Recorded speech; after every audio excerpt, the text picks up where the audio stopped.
চাচা হ্যাঁ বাইস্তা কও আপনার একটা গল্প শোনাই। শোনাও।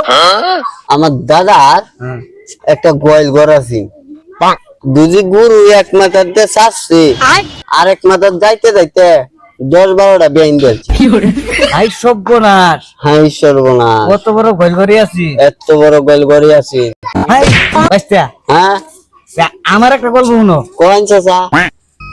আমার দাদার আমলে হ্যাঁ আমার দাদার যে একটা কুড়া আছিন, হ্যাঁ এত বড় বড় হ্যাঁ এটা বলার বাহিরে। এই কুড়াটা কি হতাম জানো? কেতা? ওই যে আসমানো তারা উঠতো না, হ্যাঁ এই তারা ঢিবে এনতেলারাদা হেন নিতাম, হেনতেলারাদা হেন আনতাম। হ্যাঁ এই কুড়া আছি আমার দাদার। হ্যাঁ। এই চাচা, আমাদের দাদার এই কুড়াটা হরে তুই তো কই? কই তুই তো লাড়িটা না? হ্যাঁ হ্যাঁ এই যে তোমার দাদার একটা অত বড় গোল ঘর আছে না, হ্যাঁ ঠিক তো। এই মাথাতে গরু বাড়িলে হে মাথাতে বাড়িলে 10-12টা ফর হইছে। হ্যাঁ হ্যাঁ হ্যাঁ। এই গোল ঘর হয়ে গেরে আমার দাদা কুড়াটা থইতো।